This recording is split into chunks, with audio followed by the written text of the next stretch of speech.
Il y a deux façons rapides et gratuites de soutenir ma chaîne YouTube. La première, c'est de laisser un pouce bleu si la vidéo te plaît. La deuxième, c'est de regarder une publicité gratuitement sur ma page Utip dont le lien est en description. Merci à tous. Salut les devins, c'est Saikyo. On a d'énormes spoilers concernant le chapitre 47 de Dragon Ball Super. Je vous avais déjà présenté un petit résumé précédemment dans une autre vidéo. Aujourd'hui, on a carrément des scans qui ont fuité sur internet. La suite du combat contre Moro, etc. Par contre, cette vidéo-là sera vraiment purement pour vous informer, mais je vais pas trop partir dans la théorie ou quoi, ni même trop dans l'analyse. Tout simplement car le chapitre sort aujourd'hui même, je crois même que ça sera à 17h, heure française, à vérifier, mais je crois que c'est ça, sur le site de Manga Plus by Shueisha. Vous pourrez lire le chapitre gratuitement, légalement, officiellement, et ça sera en anglais ou en espagnol en termes de langue. Il n'y a toujours pas le français, mais sachez que c'est la seule, et j'insiste sur la seule, solution légale accessible depuis la France sur internet pour pouvoir le lire. Alors je vous mettrai tous les liens de mes sources en description, Suissoraki sur Twitter, DBS Chronicles, Dragon Ball Super-France.fr, tout un beau monde que je salue et que je remercie grandement. Alors les images que je vais vous présenter seront forcément dans le désordre, ce sont des scans par-ci par-là. Comme d'habitude, vous savez que c'est pas dans l'ordre chronologique. Dans la première case, on voit Majin Buu, qui est très énervé, on le voit avec sa veine sur le front, et qui dit « Tu es le sale type que j'ai arrêté dans le passé ». Alors oui, vous avez compris, on rentre directement dans le dur. Majin Buu va être opposé à Moro, et opposé dans tous les sens du terme, psychologiquement mais aussi physiquement au combat, ça va se tabasser. Majin Buu contre Moro, vous allez le voir dans cette vidéo-là. Dans la deuxième case, on a encore Majin Buu, et il dit « Ce type, je me rappelle de lui ». Donc là, visiblement, on verra ce que le chapitre complet va nous proposer. Majin Buu est capable d'une certaine manière d'accéder à la mémoire du Dai Kaioshin qui est en lui. Plusieurs questions se posent, j'espère que le chapitre 47 va y répondre. À la première vue de ces spoilers, bien évidemment je les ai lus avant de vous proposer la vidéo, vous allez voir par la suite, vous me direz à la fin si vous êtes d'accord avec moi ou pas, j'ai l'impression que les souvenirs du Dai Kaioshin ont limite fusionné avec ceux de Majin Buu. Il y avait plusieurs théories dans le sens où Majin Buu exploiterait volontairement le Dai Kaioshin, est-ce qu'il serait un petit peu comme un Skype pour le Dai Kaioshin? Et la théorie qui n'a pas été réellement évoquée, c'est celle d'une fusion, au point même que Majin Buu confond les souvenirs du Dai Kaioshin avec les siens. Eh bien, j'ai l'impression que c'est la troisième idée, celle à laquelle pas grand monde n'a réellement pensé, qui est en train de se manifester. Le Dai Kaioshin est fusionné depuis si longtemps que j'ai l'impression, vous allez voir par la suite des images, et ça commence déjà par celle-ci avec Majin Buu qui dit « Ce type, je me rappelle de lui », que leurs deux mémoires, que leurs deux personnalités ont complètement fusionné et ne forment plus qu'un seul être, contrairement à un Majin Buu qui pouvait exploiter par exemple l'intelligence de Piccolo ou autre quand il les absorbait. Là c'est différent, là c'était vraiment indépendant. On sent vraiment que Majin Buu prend à cœur ce combat contre Moro, qu'il le prend de manière personnelle, un peu comme s'il était lui-même le Dai Kaioshin d'une certaine manière. Moro, en voyant Majin Buu, qui a l'apparence du Dai Kaioshin en quelque sorte, est un petit peu étonné et apeuré en disant « le grand Kaioshin ?» point d'interrogation. Et justement, vous avez un petit peu la confirmation de ce que je vous dis sur le plan suivant, Majin Buu super énervé sur Namek, Majin Buu sur la nouvelle planète Namek, c'est assez ouf comme scène, qui dit « Toi, tu as tué énormément de mes amis dans le passé ». Il se rappelle même de ce qu'a pu faire Moro dans le passé, et vous voyez que Majin Buu a l'air réellement de s'énerver en mode Majin Buu. Donc, il y a une sorte, je sais pas si c'est de dédoublement de personnalité, d'assimilation de personnalité du Dai Kaioshin, mais j'ai l'impression que ça se joue dans ces eaux-là.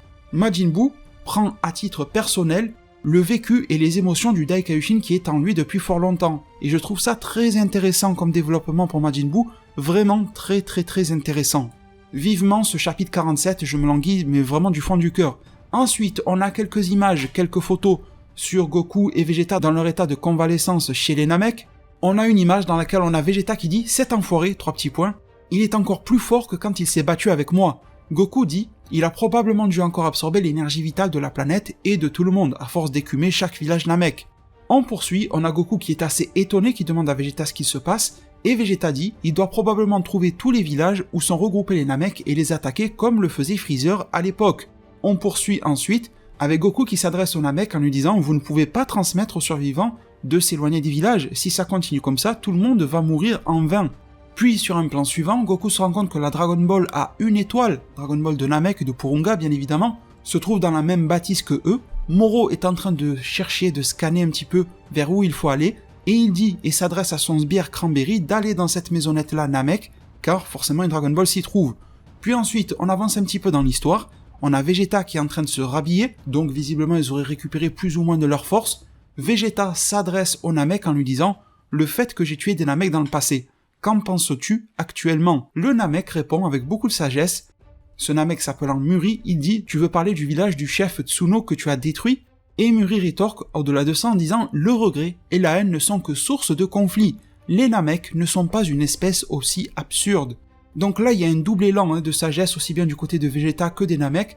Vegeta, avec un plan suivant, qui dit à Goku, qui arrive même à étonner Goku en lui disant « Kakaroto, si tu survis, avant toute chose, restaure cette planète comme elle l'était avant. » Alors je pense, on verra bien une fois le chapitre complet sorti, que le synopsis, vous savez, le résumé que nous en avait donné Ryokutia, que je vous ai présenté dans la précédente vidéo, le fait que Vegeta soit aux yeux de Ryokutia une sorte de dieu ou de roi ou quoi que ce soit, je vous avais dit que pour moi, il fallait vraiment le prendre au sens figuré plutôt qu'au sens propre, apporter un certain degré de philosophie au résumé de Ryokutia. Je vous avais dit que selon moi, c'était plus les actes de Vegeta qui le rendraient proche d'un dieu ou d'un roi ou quoi que ce soit, qui le feraient s'élever en tout cas. Bien, je pense qu'on en a déjà un commencement ici, dans le sens où on a un Vegeta qui se rapproche des Namek, qui est un petit peu dans sa rédemption par rapport au passé, mais également, par la suite, dans une forte élévation de son esprit, en disant « Kakaroto, si tu survis, restaure cette planète avant tout ».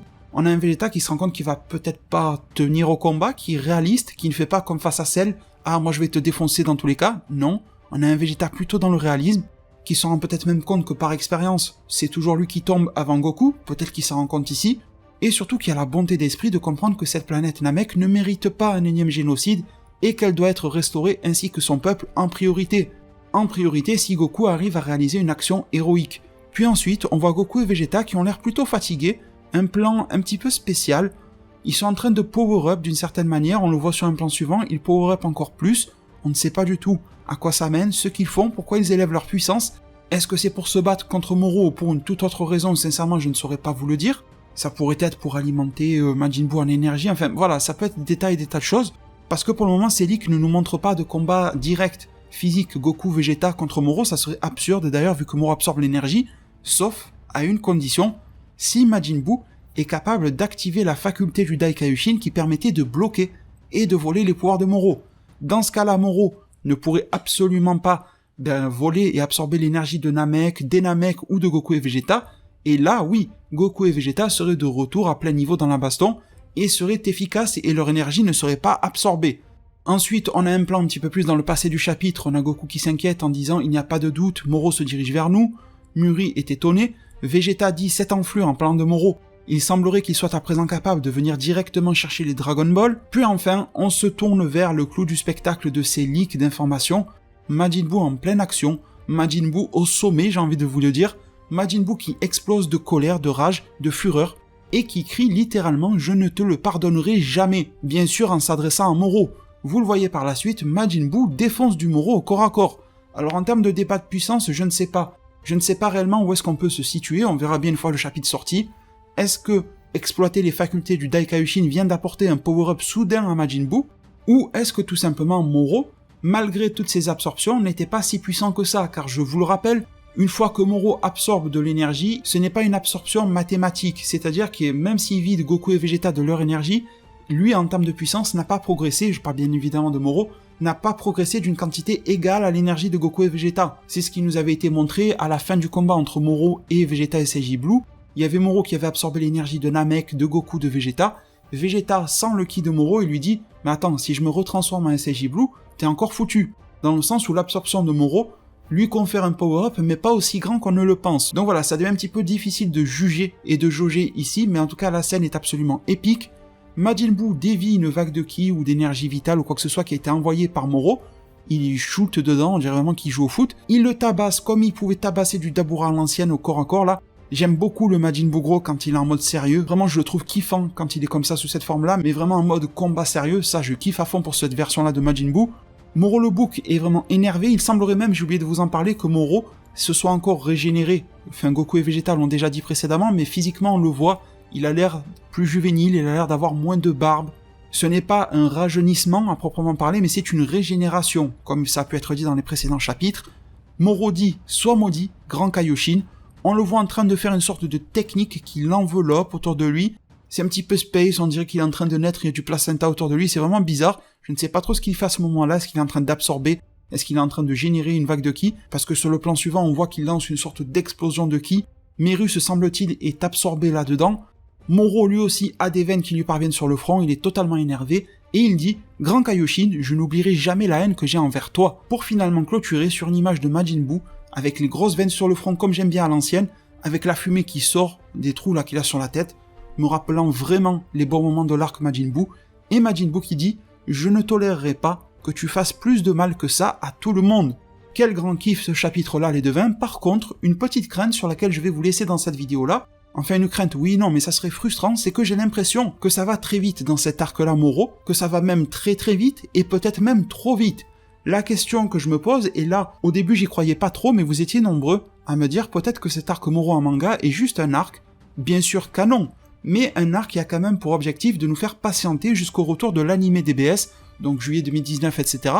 Et du coup, quand l'anime DBS reviendra, le manga fera un nouvel arc, l'anime apportera un nouvel arc inédit, ce qui correspondrait d'ailleurs aux propos de Akira Toriyama qui ont été prononcés à la Jump Festa, et les propos de Masako Nozawa qui auraient pu être dits à la convention du travail au Japon récemment, comme quoi Toriyama dessine son nouveau projet.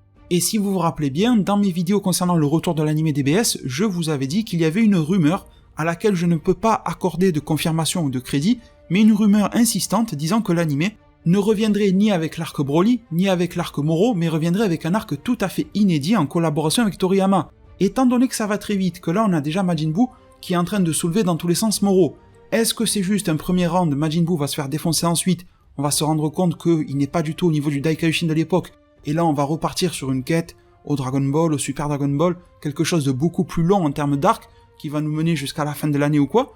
Ou est-ce que ça va se dérouler très vite, que Majin Buu va être un élément réellement déterminant, que grâce à l'aide de Goku et Vegeta ils vont pouvoir tarter du Moro à l'appel, et que pour juillet, d'ici 3-4 chapitres, là en gros, eh bien l'arc serait terminé en manga et on va repartir sur quelque chose de nouveau. C'est la question bien évidemment avec laquelle je vous laisse à la fin de cette vidéo là, je compte sur vous pour m'apporter votre réponse, il n'y a pas de mauvaise réponse, toutes les réponses, tous vos avis sont bons à prendre. Ça serait bien évidemment frustrant si l'arc se terminait très rapidement d'ici 3-4 chapitres, parce que pour une fois qu'on tenait un arc digne d'être le meilleur de Dragon Ball Super, ça serait réellement frustrant, même s'il est bon, il peut être court et bon. Mais pour lui donner le titre de meilleur arc de DBS, il faudrait quand même qu'il y ait un minimum de développement, de prise de temps pour faire bien les choses et les poser, et bien les développer, et je crains que si ça se termine en juillet, cet arc-là, que ça ne soit trop court pour laisser à Toriyama et surtout à Toyotarou de développer les choses comme il le faut. Enfin bon les devins, vous savez tout sur le fond de ma pensée. Le chapitre final, je vous mets le lien en description de Manga Plus by Shueisha pour pouvoir le lire aux alentours de 17h cet après-midi, sera dans ma description. Dans la description de cette vidéo là, vous trouverez également juste à côté du lien de Manga Plus, le lien vers ma page Utip pour me soutenir tout à fait gratuitement, pour voir une publicité de 20 secondes et puis c'est réglé. Merci à tous ceux qui le feront. Également le pouce bleu sur cette vidéo là si vous l'avez aimé. Prenez tous extrêmement bien soin de votre futur, et à plus pour le prochain Zard Divinatoire.